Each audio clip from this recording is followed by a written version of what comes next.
ሰላም እንደምን ቆያችሁ ተማሪዎች። በ2018 ልክ እንደ ኢትዮጵያውያን አቆጣጠር ማለት ነው ኦሮሚያ ክልል ላይ 8ኛ ክፍል ሚኒስትሪ ኤግዛም ለተፈተናችሁ ተማሪዎች እንዲሁም ደግሞ የተማሪ ወላጆች እንኳን ደስ አላችሁ። እጃችሁ ላይ ባለው ስልክ በቀላሉ ከዛሬ ሐምሌ 15 2018 ጀምሮ የ2018 8ኛ ክፍል የሚኒስትሪ ኤግዛም ውጤታችሁን ማየት ትችላላችሁ። ነገር ግን ሚኒስትሪ ኤግዛም ውጤታችሁን በምታዩበት ሰዓት ምናልባት የእናንተ ውጤት ተበላሽተዋል ያም ደግሞ ውጤቱ ምናልባት እናንተ ቅሬታ ማቅረብ ለምትፈልጉ ከሆነ ይሄን ቪዲዮ እስከ መጨረሻው ድረስ ማየት ይጠበቅባችኋል። እንዴት አድርጋችሁ የመጀመሪያውን ውጤታችሁን ማየት እንደምትችሉ፣ ሁለተኛ ደግሞ ውጤት ካያችሁ በኋላ በቀጥታ እንዴት አድርጋችሁ ውጤታችሁ ላይ ችግር አለበት ብላችሁ ለምትገምቱ ተማሪዎች ካላችሁ ወይም ደግሞ ቅሬታ ላለባችሁ ተማሪዎች በአጠቃላይ እንዴት አድርጋችሁ ያንን ቅሬታ ማቅረብ እንደምትችሉ በዚህ ቪዲዮ ላሳያችሁ። እንዲሁም ደግሞ እዚህ ጋር እንደምታዩት ዲስክሪፕሽን ቦክስ ላይ ማስቀምጥላችሁ 8ኛ ክፍል ሚኒስትሪ ኤግዛም የሚታይበትና ቅሬታ ማቅረብ የምትችሉበትን ሊንክ አስቀምጥላችኋለሁ። ከቪዲዮ ዲስክሪፕሽን ቦክስ ስር በምታዩት ቦታ ላይ አስቀምጥላችኋለሁ። እናንተ እሱን ተጭናችሁ ገብታችሁ በቀላሉ ውጤት ማየትና ቅሬታ ማቅረብ ትችላላችሁ፣ ቅሬታ ካላችሁ ማለት ነው። ስለዚህ አሁን የማሳያችሁ እያንዳንዷን ስቴፕ ባይ ስቴፕ እንዴት አድርጋችሁ ውጤት ማየት እንደምትችሉ ላሳያችሁ። ይህን እዚህ ጋር እንደምታዩት ጎግል ክሮም ላይ ላውንች ካረጋችሁ በኋላ ወይም ጎግል ክሮም ከከፈታችሁ በኋላ እቺን ዲስክሪፕሽን ቦክስ ላይ የምታገኙትን ሊንክ ማለት ነው ይህንን አንድ ጊዜ ሰርች እንዲያደርግ እናደርገዋለን ማለት ነው። ይህ ማለት ውጤት የሚያሳየን ፖርታል ውጤት ለማየት የሚያስችለንን ፖርታል ላይ ይዞን ለሚሄድ ነው ማለት ነው።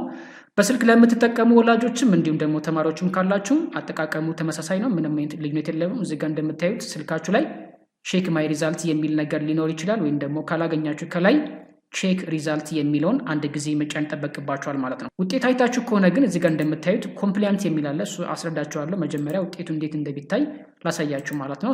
ሁለት አንዳችሁን ትጫናላችሁ። እዚህ ጋር የብዙ ተማሪ ጥያቄ ነው ወይም የብዙ ተማሪዎችና የብዙ ወላጆች ጥያቄ ነው። እዚህ ጋር እንደምታዩት የምታስገቡት ሬጅስትሬሽን ነምበራችሁ ነው። ሬጅስትሬሽን ነምበር የሚገባው ለሁሉም ተማሪዎችና ወላጆች የ2018 ብቻ ነው። በአጠቃላይ 2018 ሬጅስትሬሽን ነምበር እዚህ ጋር ታስገባላችሁ። ሁለተኛ ደግሞ እዚህ ጋር እንደምታዩት ፈርስት ኔም ኦፍ ደ ስቱደንት የተማሪው የመጀመሪያ ስሙን ነው የምታስገቡት። ይህንን መረጃ የምታገኙት ከአድሚሽን ካርዳችሁ ላይ ነው የምታገኙት ማለት ነው። እናንተ እንደፈለጋችሁ እዚህ ጋር የፈለጋችሁትን ስም ማስገባት አትችሉም ማለት ነው። የመጀመሪያ ስም በእንግሊዝኛ ከሆነ በእንግሊዝኛ ነው የምታስገቡት፣ በአፋን ኦሮምኛም ከሆነ በአፋን ኦሮምኛ ታስገባላችሁ። ፈርስት ኔም ኦፍ ደ ስቱደንት። ፋይናሊ እዚህ ጋር እንደምታዩት ቼክ ማይ ሪዛልት የሚለውን አንድ ጊዜ መጫን ይጠበቅባችኋል ማለት ነው። ይህንን በምትጫኑበት ሰዓት ወይም ደግሞ ክሊክ በምታደርጉበት ሰዓት በዚች በቀኝ በኩል ሙሉ በሙሉ የተማሪው የ2018 የሚኒስትሪ ኤግዛም ውጤቱን ሙሉ በሙሉ ሪዛልት ዋይዝድ በሆነ መልኩ ውጤት ያቀርብላችኋል ማለት ነው። ዋነኛውና ብትጠቀሙት በእጅግ በጣም የውጤታችሁ ላይ ለውጥ ማምጣት የሚችለው ነገር እዚህ ጋር እንደምታዩት ኮምፕሊያንት የሚለው ነው። ቅሬታ ማቅረብ የምትፈልጉ ተማሪዎችን ይህንን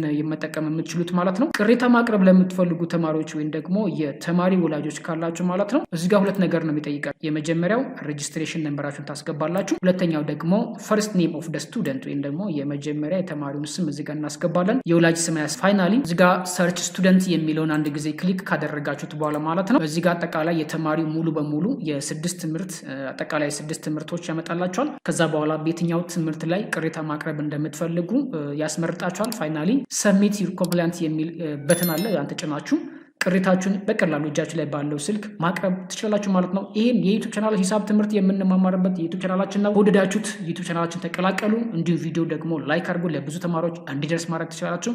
በቀጣይ ደግሞ አዲስ ነገር በሚኖርበት ሰዓት አሳውቃችኋለሁ። ይህን ቪዲዮ እንደወደዳችሁ ተስፋ አደርጋለሁ። መልካም ጊዜ ይሁንላችሁ።